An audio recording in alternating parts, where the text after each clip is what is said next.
വന്ദേമാതരത്തെ അനാദരിക്കുന്ന സംസ്ഥാന സർക്കാർ നിലപാടിനെതിരെ ജില്ലാ കേന്ദ്രങ്ങളിൽ ബിജെപിയുടെ വന്ദേമാതര സദസ്സുകൾ ആരംഭിച്ചിരിക്കുകയാണ്. ജമാഅത്തെ ഇസ്ലാമി, മുസ്ലിം ലീഗ് വർഗീയ വിഭജന അജണ്ടയ്ക്കെതിരെയാണ് ബിജെപി പ്രതിരോധമൊരുക്കുന്നത്. വിവിധയിടങ്ങളിലെ വന്ദേമാതര സദസ്സുകളിലേക്ക് പോകാം. തിരുവനന്തപുരത്ത് നിന്നും എസ് ശാലിനിയും കൊല്ലത്ത് നിന്നും മനോജും കോഴിക്കോട് രമ്യയും ചേരും. ഇപ്പോൾ തിരുവനന്തപുരത്തെ തത്സമയ ദൃശ്യങ്ങളിലേക്കാണ് നമ്മൾ പോകുന്നത്.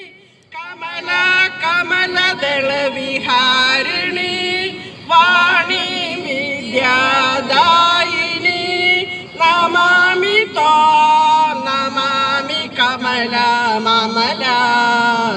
അതുലാം സുജലാം ശുഭലാം മാതരം വന്ദേ മാതരം ശ്യാമലാം സുസ്മിതാം സുസ്മിതാം ഭൂഷിതാം ധരണീം ഭരണീ മാതരം വന്ദേ മാതരം വന്ദേ മാതരം.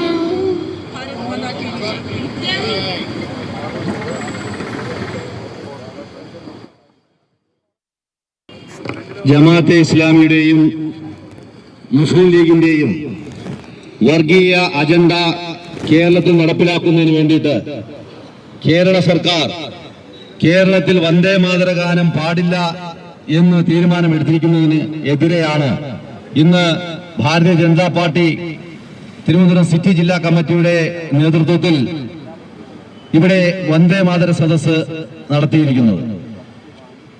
പാർലമെന്റ് ഒരു നിയമം പാസാക്കി അത് ഇന്ത്യയിലെ എല്ലാ സംസ്ഥാനങ്ങൾക്കും ഇന്ത്യയിലുള്ള എല്ലാ ജനങ്ങൾക്കും ബാധകമാണെന്നിരിക്കെ ആ നിയമത്തെ കാറ്റിൽ പറത്തിക്കൊണ്ടാണ് ഇന്ന് കേരളത്തിൽ വന്ദേ മാതരം പാടില്ല എന്ന് സർക്കാർ തീരുമാനം എടുത്തിരിക്കുന്നത്. അതിനെതിരെയാണ് ഇന്ന് ഇത്തരത്തിലുള്ള ഒരു വന്ദേ മാതര സദസ്സ് സംഘടിപ്പിച്ചിരിക്കുന്നത്. ഈ വന്ദേ മാതര സദസ്സിന്റെ അധ്യക്ഷൻ ഭാരതീയ ജനതാ പാർട്ടിയുടെ മുതിർന്ന നേതാവ് ശ്രീ പി അശോക് കുമാർ സാർ അവരുടെ ഈ വേദിയിലേക്ക് സ്വാഗതം ചെയ്തുകൊള്ളുന്നു. കൂടാതെ ഈ വന്ദേ മാതര സദസ്സ് ഉദ്ഘാടനം ചെയ്ത് സംസാരിക്കാൻ ഇവിടെ എത്തിയിട്ടുള്ളത് ഭാരതീയ ജനതാ പാർട്ടിയുടെ സംസ്ഥാന general secretary advocate S Suresh അവர்களാണ്. എസ് സുരേഷിനെ ഈ വേദിയിലേക്ക് സ്വാഗതം ചെയ്തുകൊള്ളുന്നു. കൂടാതെ ഭാരതീയ ജനതാ പാർട്ടിയുടെ സംസ്ഥാന വൈസ് പ്രസിഡന്റ് കെ സോമൻ ഈ പരിപാടിയിൽ പങ്കെടുക്കുന്നു. അദ്ദേഹത്തെ വേദിയിലേക്ക് സ്വാഗതം ചെയ്തുകൊള്ളുന്നു. ഭാരതീയ ജനതാ പാർട്ടിയുടെ സിറ്റി ജില്ലാ അധ്യക്ഷൻ ശ്രീ കരമന ജയൻ അവരുടെ ഈ വേദിയിലേക്ക് സ്വാഗതം ചെയ്തുകൊള്ളുന്നു. മഹിളാ മോർച്ചയുടെ സംസ്ഥാന general secretary Shrimati RC Beena അവരുടെ ഈ വേദിയിലേക്ക് സ്വാഗതം ചെയ്തുകൊള്ളുന്നു. മറ്റ് ഈ പരിപാടിയിൽ പങ്കെടുത്തിരുന്ന യുവമോർച്ച ജില്ലാ പ്രസിഡന്റ്, മഹിളാ മോർച്ച പ്രസിഡന്റ്, അതുപോലെ തന്നെ എല്ലാ മോർച്ച പ്രസിഡന്റുമാർ, ഭാരതീയ ജനതാ പാർട്ടിയുടെ ജില്ലാ കമ്മിറ്റി അംഗങ്ങൾ, ജില്ലാ ഭാരവാഹികൾ, ഇവിടെ എത്തിയിട്ടുള്ള മണ്ഡലം പ്രസിഡന്റുമാർ, ജനറൽ സെക്രട്ടറിമാർ, എല്ലാ നേതാക്കളെയും ഈ പരിപാടിയിൽ പങ്കെടുക്കാൻ എത്തിയിട്ടുള്ള മുഴുവൻ ദേശസ്നേഹികളെയും സ്വാഗതം ചെയ്തുകൊള്ളുന്നു. നന്ദി, നമസ്കാരം.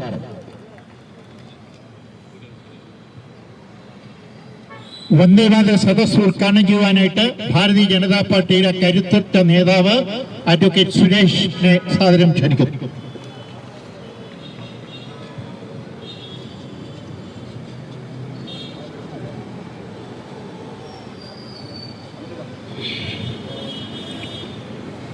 ഭാരതീയ ജനതാ പാർട്ടിയുടെ ആഭിമുഖ്യത്തിൽ ഇന്ന് സംസ്ഥാനത്താകമാനം മഹിളകൾ മുന്നിൽ നിന്നുകൊണ്ട് നയിക്കുന്ന വന്ദേ മാതര സദസ്സുകൾ നടക്കുകയാണ്. വർഗീയ വിഭജന രാഷ്ട്രീയത്തിനെതിരായിട്ടുള്ള സന്ധിയില്ലാത്ത പോരാട്ടങ്ങളുടെ ഭാഗമായിട്ടുള്ള ഈ വന്ദേ മാതര സദസ്സിന് നേതൃത്വം നൽകുന്ന ഇതിന്റെ അധ്യക്ഷൻ പാർട്ടിയുടെ സമാരാധ്യനായിട്ടുള്ള നേതാവ് ശ്രീ പി അശോക് കുമാർ സാർ, ഇവിടെ സന്നിഹിതരായിരിക്കുന്ന പാർട്ടിയുടെ തിരുവനന്തപുരം ജില്ലാ കമ്മിറ്റിയുടെ പ്രസിഡന്റ് ശ്രീ കരമന ജയൻ അവർകൾ, പാർട്ടിയുടെ സംസ്ഥാന ഉപാധ്യക്ഷൻ ശ്രീ കെ സോമൻ അവർകൾ, പാർട്ടിയുടെ ജില്ലാ ജനറൽ സെക്രട്ടറി ശ്രീ പാപ്പരംകോട് സജി, മഹിളാ മോർച്ചയുടെ സംസ്ഥാന general secretary Shrimati Beena RC, അതുപോലെ ഇവിടെ സന്നിഹിതരായിരിക്കുന്ന പാർട്ടിയുടെയും മഹിളാ മോർച്ചയുടെയും നേതാക്കന്മാരെ, ജനപ്രതിനിധികളെ, പ്രിയപ്പെട്ട സഹപ്രവർത്തകരെ, മാധ്യമ സുഹൃത്തുക്കളെ, എന്തുകൊണ്ട് ഭാരതീയ ജനതാ പാർട്ടി വന്ദേ മാതര സദസ്സ് ഈ നാട്ടിൽ നടപ്പാക്കുന്നു എന്ന് ചോദിച്ചാൽ ഇന്ന് കേരളത്തിലെ ഏറ്റവും അപകടകരമായിട്ടുള്ള വാക്ക് വന്ദേ മാതരവും ഭാരത് മാതാവുമാണ് എന്ന് നിശ്ചയിച്ചിരിക്കുന്ന ഒരു വർഗീയ ഭരണകൂടം കേരളം വാഴുന്നത് കൊണ്ട് തന്നെയാണ്. കേരളത്തിൽ അത്തരത്തിലുള്ള ഒരു അപകടകരമായിട്ടുള്ള പ്രവണതയാണ് നിലനിൽക്കുന്നത്. 1947 ഓഗസ്റ്റ് 14 അർദ്ധരാത്രിയിൽ ഭാരതത്തെ ഇന്ത്യയെന്നും പാകിസ്ഥാനെന്നും പറഞ്ഞ് വെട്ടിവിഭജിച്ച രാഷ്ട്രീയ പാർട്ടി, ആ വെട്ടിവിഭജിച്ചതിന് ആധാരമായിട്ടുള്ള ദാർശനിക പരിവേഷം നൽകിയ മുസ്ലിം ലീഗ്, ഇത് രണ്ടും കേരളത്തിൽ 75 വർഷത്തിന് ശേഷം ഒരുമിച്ച് വാണരുളുന്ന ഒരു രാഷ്ട്രീയ സാഹചര്യമാണുള്ളത്. 1947 ഓഗസ്റ്റ് 14 ഏതൊരാദർശത്തിന്റെ പേരിൽ ഏത് രാഷ്ട്രീയ പാർട്ടിയാണോ ഈ രാജ്യത്തെ വെട്ടി വിഭജിച്ചത്, ആ ആദർശം എന്ന് പറയുന്നത് മുസ്ലിം ലീഗിന്റെ ആദർശമാണ്. ആ ആദർശം എന്ന് പറയുന്നത് ജമാഅത്തെ ഇസ്ലാമിയുടെ ആദർശമാണ്. ആ രാഷ്ട്രീയ പാർട്ടിയെ ജമാഅത്തെ ഇസ്ലാമിയുടെയും മുസ്ലിം ലീഗിന്റെയും ആദർശത്തിന്റെ അടിസ്ഥാനത്തിൽ ഈ രാജ്യത്തെ വെട്ടി വിഭജിച്ചത് നെഹ്റു നേതൃത്വം നൽകിയ ഇന്ത്യൻ നാഷണൽ കോൺഗ്രസ് എന്ന് പറയുന്ന രാഷ്ട്രീയ പാർട്ടിയാണ്. അതിന്റെ തനിയാവർത്തനം സ്വതന്ത്രാനന്തര ഭാരതം അതിന്റെ സ്വാതന്ത്ര്യം നേടി 80 വർഷം കഴിയുമ്പോൾ നമ്മുടെ മഹത്തായിട്ടുള്ള ശ്രീനാരായണ ഗുരുദേവന്റെയും ചട്ടമ്പി സ്വാമികളുടെയും അയ്യാഗുരുവിന്റെയും അയ്യങ്കാളിയുടെയും ഉൾപ്പെടെയുള്ള എത്രയോ നവോത്ഥാന നായകന്മാർ സൃഷ്ടിച്ചെടുത്ത മഹത്തായിട്ടുള്ള സാംസ്കാരിക ഭൂമിയായിട്ടുള്ള ഈ കേരളത്തിൽ 1947 ഓഗസ്റ്റ് 14 ഇന്ത്യ വിഭജനത്തിന്റെ കഥ ഓർമ്മിപ്പിക്കുന്ന രാഷ്ട്രീയമാണ് ഇന്ന് നിലനിൽക്കുന്നത്.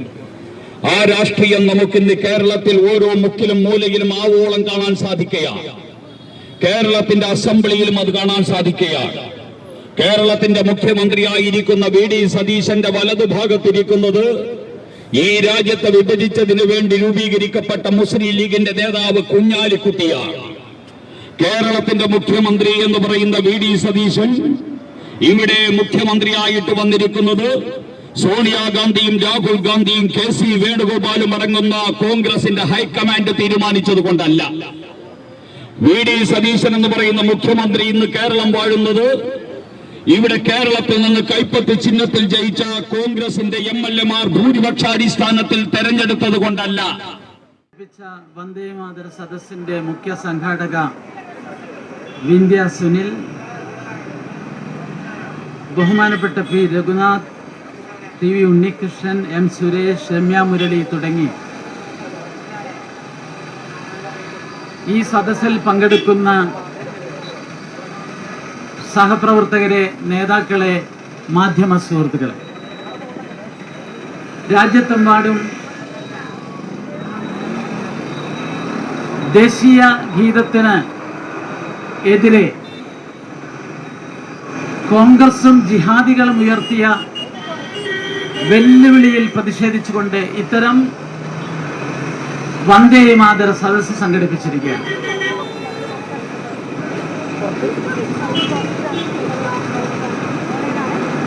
ഇന്ത്യക്ക് സ്വാതന്ത്ര്യം കിട്ടിയതിന് ശേഷം ആദ്യമായി സ്വാതന്ത്ര്യത്തിന്റെ 80ാം വാർഷിക ദിനത്തോടനുബന്ധിച്ച് ചെങ്കോട്ടയിൽ ഈ തവണ സ്വാതന്ത്ര്യ ദിന ആഘോഷങ്ങൾ ആരംഭിച്ചത് വന്ദേ മാതരം ഗാനം പൂർണ്ണമായി ചൊല്ലിക്കൊണ്ടാണ്. ആ ചടങ്ങിൽ സാക്ഷിയാകാൻ ഭാഗ്യം കിട്ടിയിട്ടുള്ള ഒരാളാണ് ഞാൻ.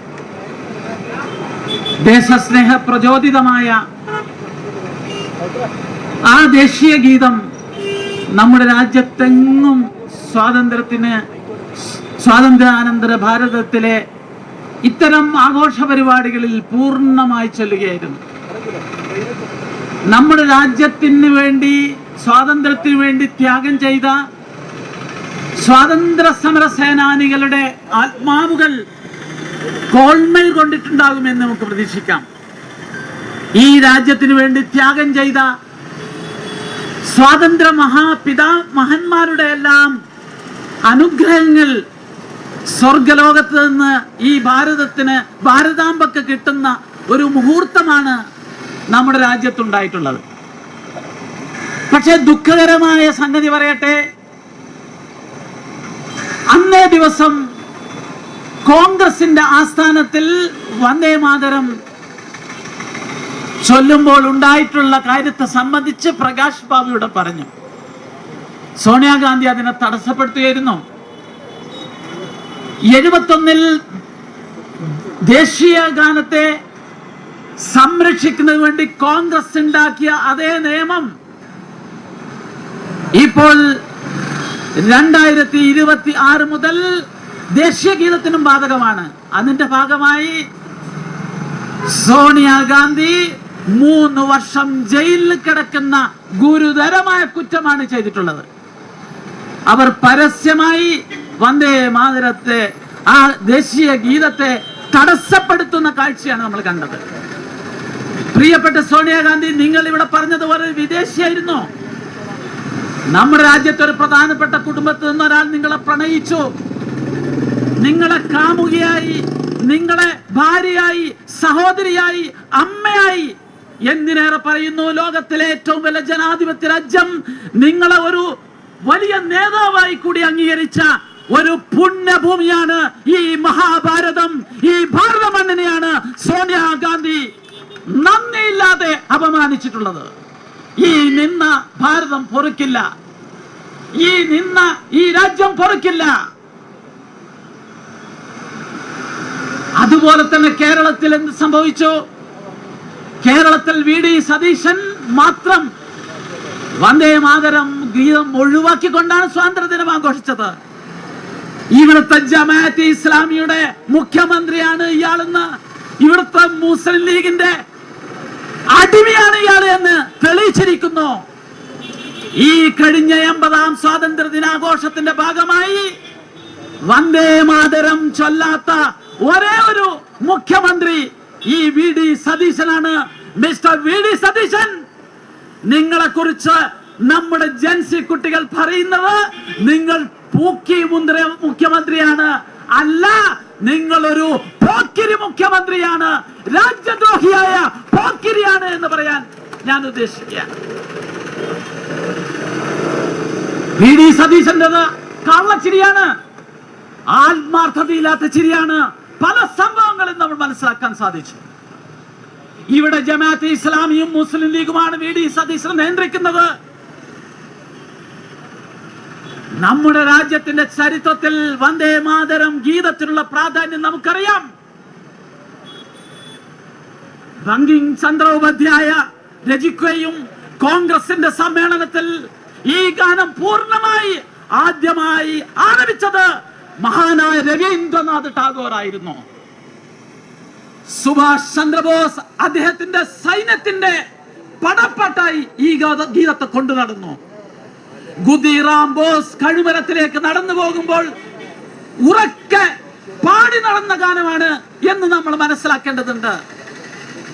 അന്തമാനിലെ നമ്മുടെ സ്വാതന്ത്ര്യ സൈനികർ കിടന്ന, പോരാളികൾ കിടന്ന ആ ജയിലറ സന്ദർശിച്ചപ്പോൾ അവിടുത്തെ ചരിത്രം, അവിടുത്തെ തടവറയുടെ ചുമരുകൾ പറയുന്നത് വീര സവർക്കർ ഉൾപ്പെടെയുള്ള ധീര സേനാനികൾ ഏറ്റവും ഉച്ചത്തിൽ പാടി ബ്രിട്ടീഷുകാരെ കിടുകിടാവിറപ്പിച്ച മുസ്ലിം മതവിശ്വാസിയാണ്.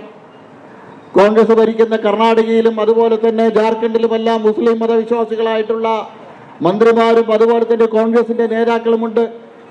അവർക്കാർക്കും ഇല്ലാത്ത എതിർപ്പ് കേരളത്തിലെ കോൺഗ്രസ് നേതൃത്വം നൽകുന്ന UDF ഗവൺമെന്റിന് വരിക. എന്തുകൊണ്ടാണ്? കേരളത്തിലെ കോൺഗ്രസ് എടുക്കുന്ന നിലപാട് എപ്പോഴും രാജ്യവിരുദ്ധമായിട്ടുള്ള, രാജ്യത്തിന്റെ താല്പര്യത്തിനെതിരായിട്ടുള്ള നിലപാടാണ്. കോൺഗ്രസിന്റെ നിലപാട് ഇവിടെ നിശ്ചയിക്കുന്നത് ഇവിടുത്തെ മതതീവ്രവാദ സംഘടനകളും മുസ്ലിം ലീഗുമാണ്. നമുക്കറിയാം കേരളത്തിലെ മുസ്ലിം ലീഗിന്റെ ചരിത്രം. 1987 ഈ രാജ്യം റിപ്പബ്ലിക് ദിനം ആഘോഷിക്കുന്ന സമയത്ത് അന്ന് ആ റിപ്പബ്ലിക് ദിനം ബഹിഷ്കരിക്കാൻ ആഹ്വാനം ചെയ്ത ഇന്ത്യൻ യൂണിയൻ മുസ്ലിം ലീഗിന്റെ അഖിലേന്ത്യാ പ്രസിഡന്റ് ശ്രീ സേട്ട് ഇബ്രാഹിം സുലൈമാൻ സേട്ട് അന്ന് ഈ രാജ്യം മുഴുവൻ വലിയ വിവാദമായി. കേരളത്തിലെ റിപ്പബ്ലിക് ദിനം ബഹിഷ്കരിക്കാൻ, ബാബറി മസ്ജിദിന്റെ പേരിൽ റിപ്പബ്ലിക് ദിനം ബഹിഷ്കരിക്കാൻ ആഹ്വാനം ചെയ്ത ഇബ്രാഹിം സുലൈമാൻ സേട്ട് നേതൃത്വം നൽകിയ മുസ്ലിം ലീഗിന്റെ അതേ പതിപ്പാണ് ഇന്ന് കേരളത്തിലുള്ളത്. ആ ഇബ്രാഹിം സുലൈമാൻ സേട്ടിന്റെ പാരമ്പര്യം കാത്തു സൂക്ഷിക്കുന്ന ആളുകളാണ് ഇന്ന് മുസ്ലിം ലീഗിന്റെ വിദ്യാഭ്യാസ മന്ത്രി അടക്കമുള്ള ഷംസുദ്ദീൻ അടക്കമുള്ള ആളുകൾ എന്നുള്ളതിൽ യാതൊരു സംശയവുമില്ല.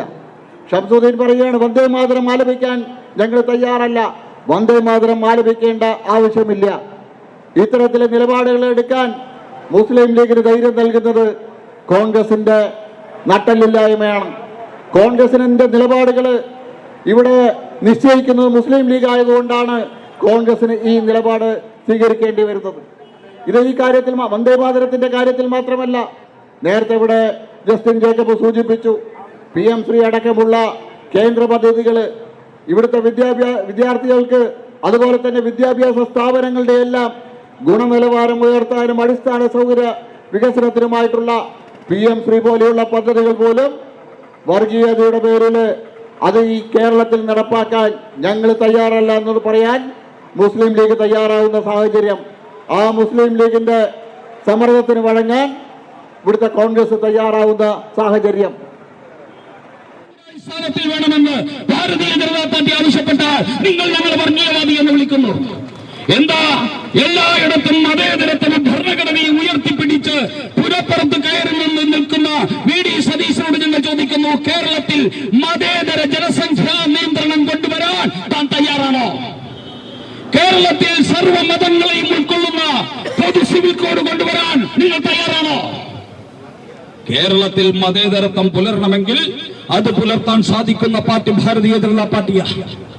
ഭാരതീയ ജനതാ പാർട്ടിക്ക് മാത്രമേ സാധിക്കൂ. ഇതൊക്കെ പച്ചയായ സത്യങ്ങളാ. ഈ സത്യങ്ങളെ നിങ്ങൾക്ക് ഇനിയും മൂടിവെക്കാൻ സാധ്യമല്ല. ഇത് കേരളത്തിന്റെ തെരുവീതികളിലും ഗ്രാമങ്ങളിലും പാവങ്ങളുടെ വീടുകളിലും പാവങ്ങളുടെ മനസ്സിലും ഇത് കേരളത്തിൽ ഉയർന്നു വരേണ്ടതാണ്. പ്രിയപ്പെട്ടവരെ, പഞ്ചാബിൽ, കർണാടകയിൽ, അതോടൊപ്പം തന്നെ ഹിമാചൽ പ്രദേശിൽ, ആന്ധ്രയിൽ, കാശ്മീരിൽ വന്ദേ മാതരമാകാം.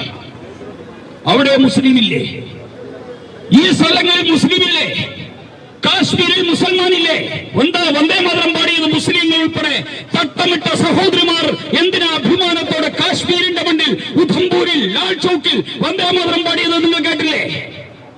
കോൺഗ്രസ് ഭരിക്കുന്ന സംസ്ഥാനങ്ങളായിട്ടുള്ള പഞ്ചാബിലും കർണാടകയിലും വന്ദേ മാതരം പാടിയില്ലേ? ഹിമാചൽ പ്രദേശ് കോൺഗ്രസ് ഭരിക്കുകയല്ലേ? വന്ദേ മാതരം പാടിയില്ലേ? അപ്പോൾ വന്ദേ മാതരം പാടാത്തതിന് കാരണം കേരളത്തിൽ മുസൽമാൻ ഉള്ളത് കൊണ്ടല്ല. വന്ദേ മാതരം കേരളത്തിൽ പാടാത്തതിന് കാരണം കേരളത്തിൽ മുസ്ലിം ഉണ്ട് എന്ന കാരണം കൊണ്ടല്ല. അങ്ങനെ മുസ്ലിം ഉണ്ട് എന്ന കാരണത്തിലാണെങ്കിൽ കാശ്മീരിലാണ് ആദ്യം വന്ദേ മാതരം പാടാതിരിക്കേണ്ടത്. പക്ഷേ ഇവിടെ വന്ദേ മാതരം പാടാത്തതിന് കാരണം മുസൽമാനല്ല പ്രശ്നം. ഇവിടെ വന്ദേ മാതരം പാടാത്തതിന് കാരണം ആഗോള ഇസ്ലാമിക തീവ്രവാദിയായിട്ടുള്ള ജമാഅത്തെ ഇസ്ലാമിയും രാജ്യത്തെ വെട്ടിവിഭജിച്ച വർഗീയ പാർട്ടിയായിട്ടുള്ള മുസ്ലിം ലീഗും ഈ VD സതീശന്റെ പിന്നിലുള്ളത് കൊണ്ടാണ് കേരളത്തിൽ മാത്രം വന്ദേ മാതരം പാടാതിരുന്നത് എന്ന് മനസ്സിലാക്കാൻ കേരളത്തിൽ സാമാന്യ ബോധമുള്ള സകലമാന ജനതയ്ക്കും സാധിക്കും. ഇത് പ്രിയപ്പെട്ട VD സതീശനോട് ഞങ്ങൾക്ക് പറയാനുള്ളത്, നമുക്ക് ഈ കേരളത്തെ വളർത്തിയെടുക്കേണ്ടത് ഒരു മതേതര കേരളമായിട്ടാണ്. ഈ കേരളത്തെ വിഭജിച്ച് മുമ്പ് നിങ്ങൾ പാകിസ്ഥാൻ വിഭജിച്ചപ്പോൾ കേരളത്തിൽ മലപ്പുറം ജില്ല വിഭജിച്ചു കൊടുത്തു.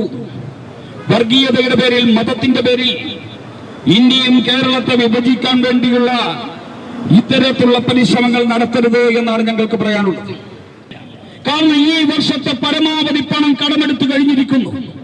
ഈ കടമെടുത്തു കഴിഞ്ഞിരിക്കുന്ന VD സതീശൻ സർക്കാരിന് ഈ കേരളത്തിൽ ഒരു ഇഞ്ച് മുന്നോട്ട് പോകണമെങ്കിൽ നരേന്ദ്രമോദി സർക്കാരിന്റെയും ഭാരതീയ ജനതാ പാർട്ടിയുടെ സംസ്ഥാന അധ്യക്ഷൻ രാജീവ് ചന്ദ്രശേഖർ ഉൾപ്പെടെയുള്ള ലക്ഷക്കണക്കിന് വരുന്ന പാർട്ടി പ്രവർത്തകരുടെ പിന്തുണയും ആവശ്യമുണ്ട്. ഈ കേരളത്തിലെ ദേശാഭിമാനികളുടെ പിന്തുണ ആവശ്യമുണ്ട്. അതിവിടുത്തെ VD സതീശൻ മനസ്സിലാക്കണ്ടേ? നരേന്ദ്രമോദി സർക്കാരിനും ഇന്ത്യൻ പാർലമെന്റ് പാസാക്കുന്ന നിയമത്തിനുമെതിരെ വർഗീയ താല്പര്യം വെച്ചുള്ള നിലപാടെടുത്താൽ ഈ നിലപാടെടുക്കുന്ന വർഗീയ ഭരണകൂടത്തിന് ഈ രാജ്യത്തിന്റെ വിഭവങ്ങൾ ആ രീതിയിൽ അനർഹമായിട്ടും അതോടൊപ്പം തന്നെ കൂടുതൽ വിഭവങ്ങൾ നൽകണ്ട എന്ന് നരേന്ദ്രമോദി സർക്കാർ തീരുമാനിച്ചാൽ അതുകൊണ്ട് ഭവിഷ്യത്ത് അനുഭവിക്കുന്നവരാരാ? ഈ നാട്ടിലെ പാവപ്പെട്ട യുവാക്കൾ, ഈ നാട്ടിലെ പാവപ്പെട്ട ദരിദ്ര ജനവിഭാഗങ്ങൾ. അങ്ങനെയുള്ളവർക്കാണ് അതിന്റെ ദുരന്തം അനുഭവിക്കാൻ പോകുന്നത്. അതുകൊണ്ടാണ് അത്തരത്തിലുള്ള സമീപനങ്ങൾ എടുക്കാതിരിക്കുന്നത്. അത് ഞങ്ങളുടെ ദൗർബല്യമായിട്ട് വി ഡി സതീശൻ കാണരുത്. നിങ്ങൾ ഈ കേരളത്തെ പാകിസ്ഥാൻ വൽക്കരിക്കാനും ജമായത്തി വൽക്കരിക്കാനുമാണ് ശ്രമിച്ചാൽ നിങ്ങൾക്കെതിരെ എല്ലാ അർത്ഥത്തിലും തലത്തിലും നിന്ന് പോരാടാൻ ഈ കേരളത്തിലെ ദേശാഭിമാനികളുടെ പ്രതീകമായി ഭാരതീയ ജനതാ പാർട്ടി തയ്യാറാകുമെന്ന് ഓർമ്മിപ്പിക്കുക മാത്രമാണ് ചെയ്യുന്നത്. ബിജെപിയുടെ കേന്ദ്ര സർക്കാരിന്റെ നിലപാട് എല്ലാവർക്കുമൊപ്പം എല്ലാവർക്കും വേണ്ടി എന്നുള്ളതാണ്.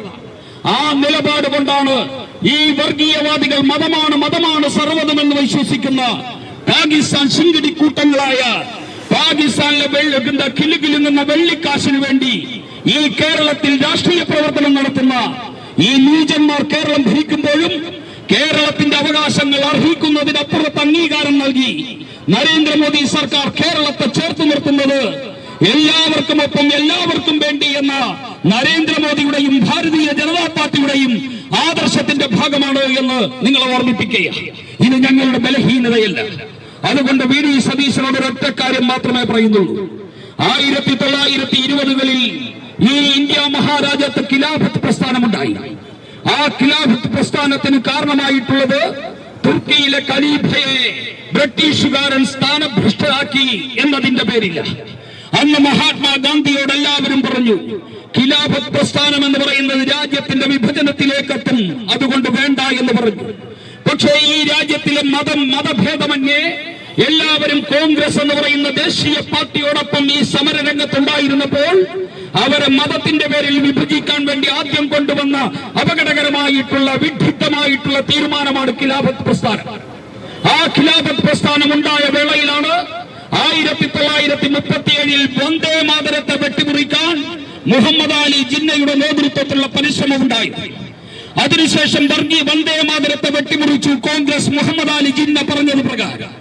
അതിനുശേഷം 1940 ലാഹോർ കോൺഗ്രസിൽ വെച്ച് കോൺഗ്രസ് തീരുമാനിച്ചു, മുസ്ലിം ലീഗും കോൺഗ്രസും തീരുമാനിച്ചു ഇന്ത്യയെ രണ്ടായിട്ട് വെട്ടിവിഭജിക്കാൻ തീരുമാനിച്ചു. 1937 വന്ദേ മാതരത്തെ വിഭജിച്ചു. 1940 വിഭജന പ്രമേയം അംഗീകരിച്ചു. 1947 ഇന്ത്യയെ വിഭജിച്ചു. ആ സമീപനം തന്നെയാണ് ഇന്ന് ഈ ഖിലാഫത്ത് പ്രസ്ഥാനത്തിന്റെ ഇന്നത്തെ അവകാശികളായിട്ടുള്ള മുസ്ലിം ലീഗ് ഈ കേരളത്തിൽ ചെയ്യുന്നത്. കഴിഞ്ഞ ദിവസം ഹാഗിയ സോഫിയ തുർക്കിയിലെ ഖലീഫയെ മാറ്റിയതല്ല. കഴിഞ്ഞ ദിവസം തുർക്കിയിലെ ഹാഗിയ സോഫിയ എന്ന് പറയുന്ന ക്രിസ്ത്യൻ പള്ളി ഏകദേശം 15ാം നൂറ്റാണ്ട് മുതൽ ക്രിസ്ത്യാനികൾ ജീവിച്ച് ആരാധിച്ചിരുന്ന ഹാഗിയ സോഫിയ എന്ന് പറയുന്ന പള്ളി ഇസ്ലാമിക തീവ്രവാദികൾ കയ്യേറി നശിപ്പിച്ചു. ആ കയ്യേറി നശിപ്പിച്ചതെന്ന് തുർക്കിയില്ല. പക്ഷെ ലേഖനം വന്നത് ഇവിടുത്തെ മുസ്ലിം ലീഗിന്റെ തങ്ങളുടെ ലേഖനം വന്നത് കേരളത്തിലെ മലയാള പത്രങ്ങളിലാണ്. എന്താ ലേഖനത്തിന്റെ അന്തസത്ത? അവിടുത്തെ ഇസ്ലാമിക തീവ്രവാദികൾ ഹാഗിയ സോഫിയ പള്ളി അതിക്രമിച്ച് കയ്യിൽ വെച്ച ഇസ്ലാമിക തീവ്രവാദികൾക്ക് ഐക്യദാർഢ്യം പ്രഖ്യാപിച്ചുകൊണ്ട് ഈ കേരളത്തിൽ ഏതെങ്കിലും ഒരു തീവ്രവാദി ഐക്യദാർഢ്യം പ്രഖ്യാപിച്ച് ലേഖനം എഴുതിയെങ്കിൽ ആ തീവ്രവാദിയുടെ പേര് മുസ്ലിം ലീഗിന്റെ നേതാവായിട്ടുള്ള തങ്ങൾ എന്നാണ് എന്ന് നമ്മൾ മനസ്സിലാക്കണം.